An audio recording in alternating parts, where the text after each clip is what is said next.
There is something sitting in your kitchen right now, something you have probably eaten this week, something you may have eaten this morning that oncologists and cancer researchers have been studying with growing alarm for the last 2 decades.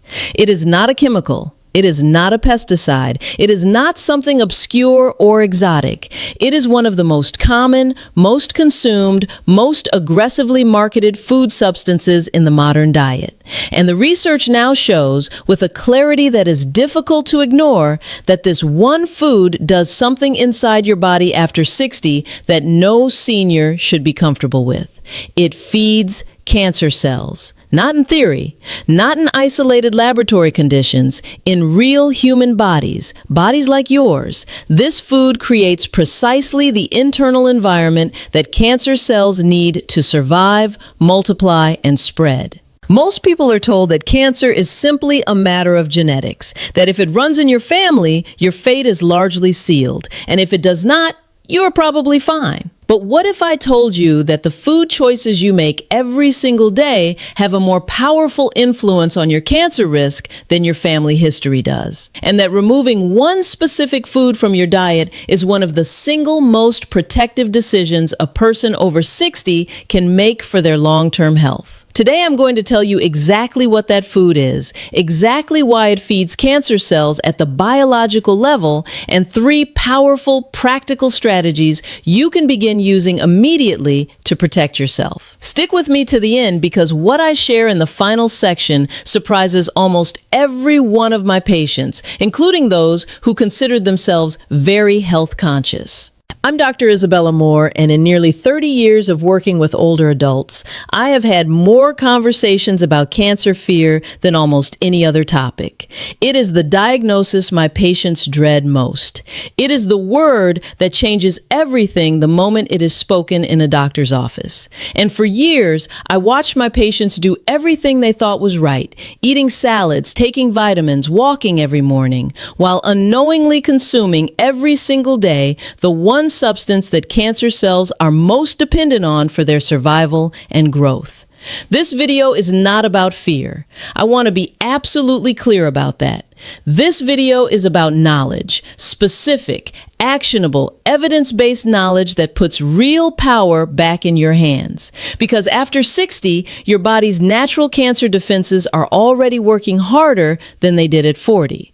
The least we can do is stop giving cancer cells the fuel they are looking for. So grab a pen and paper because you are definitely going to want to write this down. Let me begin with the first and most important piece of this conversation: what the food actually is and the biological mechanism by which it feeds cancer cells. Because I do not believe in withholding the central information and making you wait until the end of a video to get the answer you came for. The food I'm talking about is refined sugar, and specifically the concentrated, rapidly absorbed forms of sugar found in processed foods, sugary beverages, baked goods, sweetened cereals, flavored yogurts, fruit juices, and the dozens of other products that line grocery store shelves under names designed to sound healthy. Now, here is the myth I need to address immediately because I hear a version of it constantly from my patients.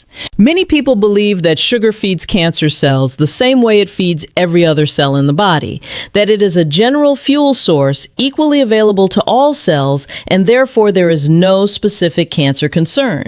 That belief is dangerously incomplete. Here is what the research actually shows. Cancer cells are not like normal cells. Normal cells are metabolically flexible. They can generate energy from glucose, from fat, from ketone bodies, adapting to whatever fuel is available. Cancer cells, in the vast majority of cases, are not flexible. They are almost entirely dependent on glucose, on sugar, for their energy. This phenomenon was first described by the Nobel Prize-winning scientist Otto Warburg nearly a century ago and has been confirmed and expanded upon by thousands of studies since. It is called the Warburg effect, and it fundamentally changes how we should think about what we eat after 60. Think of it like this. Imagine your body as a city, and every cell in that city is a building that needs electricity to function. Normal buildings, your healthy cells, are connected to a smart power grid. When the main power is abundant, they use it. When it is scarce, they switch to backup generators. They are adaptable, resilient, resourceful. Now imagine that somewhere in that city, there's a group of buildings, the cancer cells, that have only one power source. They have no backup generator. They have no flexibility. They are hardwired to run exclusively on the main grid. And every time you consume refined sugar, every time you send a surge of glucose flooding through your bloodstream, you are lighting up that main grid at maximum power. And those cancer cells are the first and most enthusiastic consumers of every unit of energy you provide. A study involving adults over 65 showed that those with consistently elevated blood sugar levels, even in the pre-diabetic range, not full diabetes, had a significantly higher risk of developing pancreatic, colorectal, and breast cancer compared to those who maintained stable, healthy blood sugar. The mechanism is twofold. First, high blood sugar directly feeds cancer cells through the Warburg effect. Second, high blood sugar triggers elevated insulin production, and insulin is a powerful growth factor that signals cells, including abnormal cells, to divide and multiply.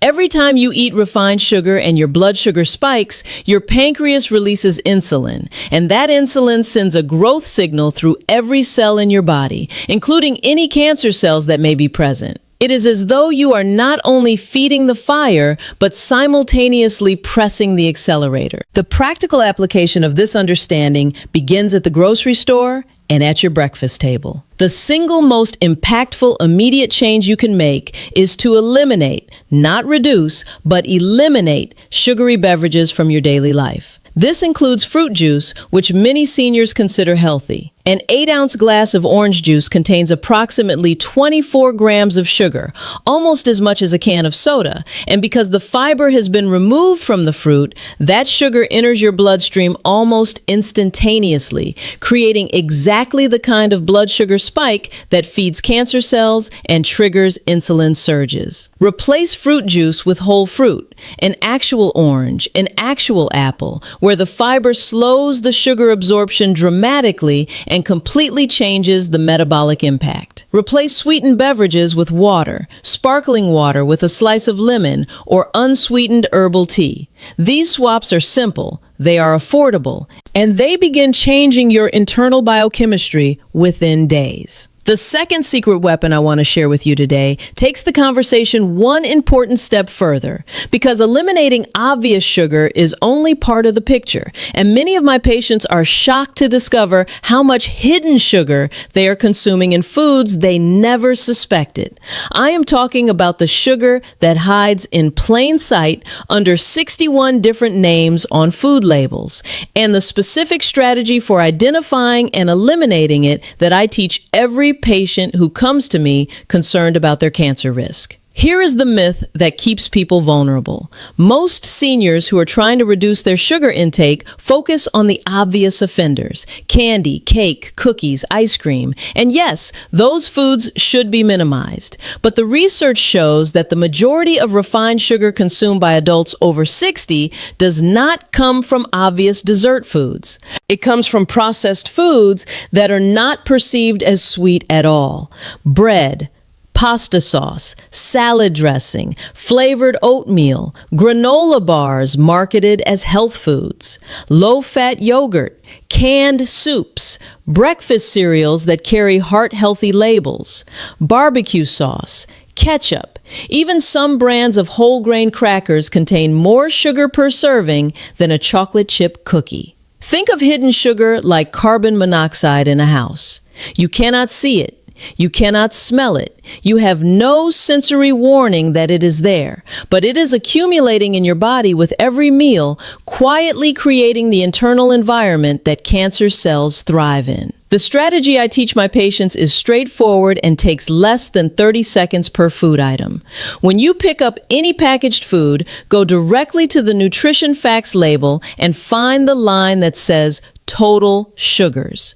For any food that is not an obvious sweet or dessert, your target is no more than 5 grams of total sugar per serving. If it exceeds 5 grams, put it back. Additionally, scan the ingredients list for any of the most common hidden sugar names: high fructose corn syrup, dextrose, maltose, sucrose, cane juice, rice syrup, agave nectar, and anything ending in ose. The presence of any of these in the first 5 ingredients of a savory food is a significant red flag. A study involving adults over 65 showed that those who actively monitored and reduced their hidden sugar intake, not just obvious sweets, but total daily sugar across all food sources, reduced their fasting insulin levels by an average of 23% within 8 weeks. And lower fasting insulin means a meaningfully less hospitable internal environment for cancer cell growth. 8 weeks of label reading, 23% reduction in a key cancer growth driver. That is a remarkable return on a 30-second investment per grocery item. Practical daily replacements that my patients have found genuinely satisfying include plain Greek yogurt with fresh berries instead of flavored yogurt, homemade salad dressings using olive oil, lemon juice, and herbs instead of bottled dressings, and whole grain toast with avocado and a poached egg instead of sweetened cereals or granola. These swaps do not require you to feel deprived. They require you to make intentional choices, and over time, as your palate adjusts and your blood sugar stabilizes, most of my patients tell me they genuinely stop craving the sweetness they once found irresistible. The third one surprises almost everyone, and when I explain it to my patients, particularly those who have already eliminated obvious sugar and are reading labels carefully, they often realize there is one more piece of this puzzle they had not considered. The third critical factor is the glycemic impact of foods that contain no sugar at all, specifically refined carbohydrates that convert to glucose in the bloodstream just as rapidly as sugar does, and that drive the same insulin surge and the same cancer-feeding blood sugar spike. Here is the myth. Many seniors who have reduced their sugar intake feel confident because they are not eating sweet foods. But they are still eating white bread, white rice, white pasta, crackers made from refined flour, and other highly processed carbohydrates that their bodies convert to glucose within minutes of consumption. Think of refined carbohydrates like a disguise. They do not taste sweet, they do not look like sugar, but the moment your digestive system processes them, they reveal their true nature: a rapid flood of glucose into your bloodstream that is biochemically indistinguishable from eating sugar directly. Your blood sugar spikes, your insulin surges, and cancer cells receive exactly the growth signal you were trying to deny them. The concept that explains this is called the glycemic index, a measure of how rapidly a food raises blood sugar after consumption. White bread has a glycemic index of 75, nearly identical to pure glucose at 100. White rice scores 72. Cornflakes score 81. These are not numbers that belong in the daily diet of a senior who is serious about minimizing their cancer risk. In contrast, legumes, lentils, chickpeas, black beans score between 20 and 30 on the glycemic index. They release their glucose slowly, steadily, in a way that never creates the dramatic spike that feeds cancer cells. Barley scores 28. Sweet potatoes score 50 to 55, far lower than white potatoes at 82. Steel-cut oats score 42 compared to instant oats at 83. A study involving adults over 65 showed that those who followed a low glycemic diet, replacing refined carbohydrates with legumes, whole grains, and non-starchy vegetables, showed measurable reductions in insulin-like growth factor, a protein directly linked to cancer cell proliferation within just 6 weeks. 6 weeks of smarter carbohydrate choices, creating a measurably less cancer-friendly internal environment. The practical shift I recommend is simple. Make one swap per meal. Replace white rice with lentils or barley at dinner. Replace white toast with a slice of genuine whole grain bread, one where whole grain flour is the first ingredient at breakfast. Replace crackers with cucumber slices or celery sticks as your afternoon snack. These are not dramatic sacrifices. They are small, consistent redirections that accumulate over weeks and months into a fundamentally different biochemical landscape inside your body. Now, I want to share with you something about timing that most people, even those who have already made significant dietary improvements, completely overlook. For years, we believed that total daily sugar and carbohydrate intake was what mattered most for blood sugar management. And total intake does matter. But research now shows that when you eat your carbohydrates, the timing of your glucose load throughout the day has an equally significant impact on your cancer risk profile. Specifically, eating your largest carbohydrate load in the morning and midday, when your body's insulin sensitivity is at its highest, produces a dramatically smaller blood sugar spike than eating the same amount of carbohydrates in the evening, when insulin sensitivity naturally drops. This means that a senior who eats a moderate amount of carbohydrates at breakfast and lunch, and then keeps dinner predominantly protein and non-starchy vegetables, will have significantly lower peak blood sugar levels throughout the day than a senior who eats lightly during the day and has a large carbohydrate-heavy dinner, even if the total daily carbohydrate intake is identical. This connects directly to the daily lives of most seniors I work with because the pattern of a light lunch and a large dinner is extremely common.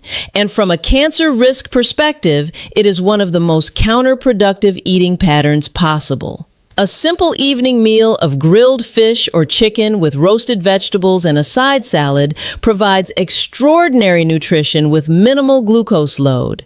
And it gives your body's cancer surveillance systems the clean, low insulin, low glucose overnight environment they need to function at their best. Let me give you clear, specific daily guidelines to take home from this video. For sugar elimination, remove all sugary beverages immediately: juice, soda, sweetened coffee drinks, flavored waters. Replace with whole fruit, plain water, sparkling water, or unsweetened herbal tea. For hidden sugar, apply the 5-gram rule to every packaged savory food. If it contains more than 5 grams of sugar per serving, find an alternative. For refined carbohydrates, make one low glycemic swap per meal: lentils instead of rice, whole grain instead of white, sweet potato instead of white potato. For timing, keep your carbohydrate intake concentrated in the morning and midday, and make dinner predominantly protein and non-starchy vegetables. Most of my patients notice a meaningful reduction in their energy crashes, their afternoon fatigue, and their sugar cravings within 14 to 21 days of making these changes consistently. The cost of this dietary shift is not higher than what you are currently spending. In many cases, it is lower because legumes and whole grains are among the most affordable foods available. Think of it exactly like taking a daily vitamin: small, consistent, daily decisions that create a fundamentally different internal environment over weeks and months. An environment where you are no longer inadvertently providing cancer cells with the fuel they depend on most.